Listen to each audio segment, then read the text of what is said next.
So this is your third interview with ArchDaily after 3 years, I would say, and the Biennale was postponed twice. But I see that you have a lot of optimism still. My question for you is, how do you feel that it finally happened? I feel very moved. I feel moved because everybody worked so hard and believed in architecture and in the possibility of us coming together against all odds and given all the challenges. The fact that everybody's here and committed and really interested in the dialogue that this Biennale can create is very moving. So I know the question is in the future form, but you always underline the present dimension of it. So my question for you is, how will we live together now? Let me try and avoid answering this question because I feel like we have 115 answers inside and that there should not be, as I mentioned in my previous interview with you, a single source from which we get the answer. However, each of these answers comes with a level of determination that we should change things, that they are not so far out there that there is a level of possibility in each of them, but also that they do that at two levels. One level is we change things, but at another level we exercise the architectural imaginary in order to help us think, what if? How about this? How about that? But not too far out that it leaves the realm of possibility. Okay. So actually today you said that the pandemic will come and go, but issues like climate change and mass migration will not go if we don't really tackle these issues. So how much do you think the biennial is relevant in actually exploring these questions? The biennial, whether it's architecture, art, or the other fields, has been crucial for convening, bringing people who have been experiencing the same issue across the world to compare experiences, to compare approaches.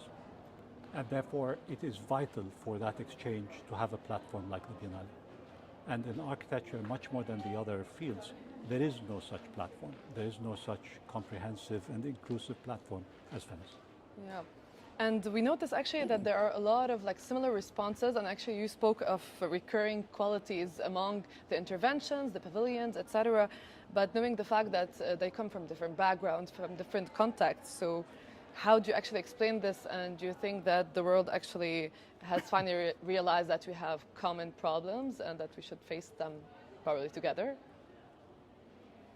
There's a level at which these responses, which I'm referring to as recurring, are very evident. You know, when you face a boundary, you want to get rid of it, you level.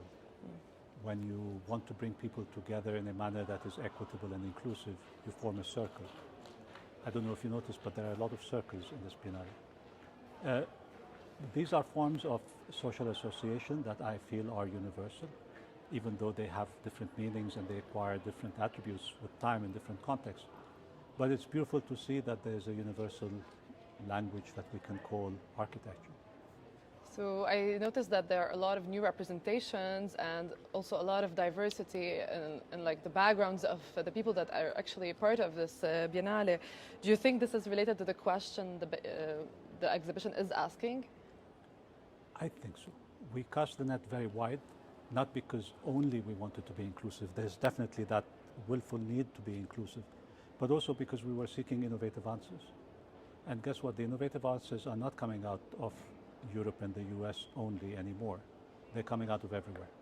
And that's our hope, is to show a leveling of talent and the possibility that many of the problems which are being faced in Cabo Verde, in Angola, in Lagos, in Beirut, are problems that the local architects are already tackling and dealing with their solutions and coming up with brilliant solutions for them.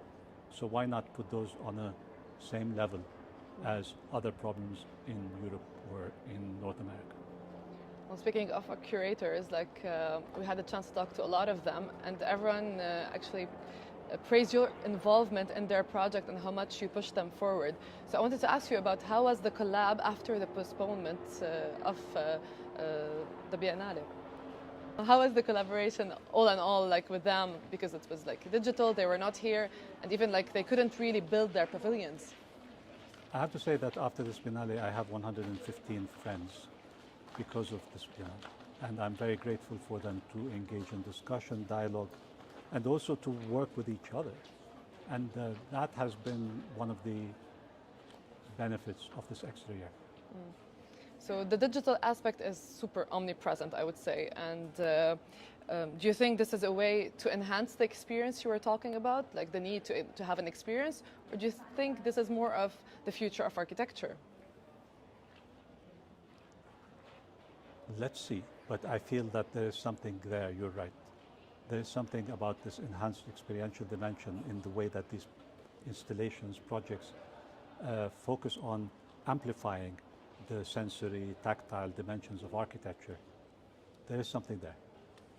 And if we have to compare the digital, the digital exhibition versus the physical one, because we know that a lot of openings are going to happen digitally, and a lot of curators are not even here. Actually, we had an interview with the Korean curators who were not here, and we were here. So my question to you is, like, how do you see this difference? At some level, there's nothing that will replace the bodily, tactile experience. But at another level, I do not see them as opposed. They tend to be complementary. Sometimes one enhances the other in unexpected ways. And there are many explorations of that nature here. And finally, what would people who come to the Biennale expect physically? I don't know what they're going to expect, but I hope that what they will walk out with is a stronger belief in architecture as being a medium, a vocation that can make a difference. Thank you.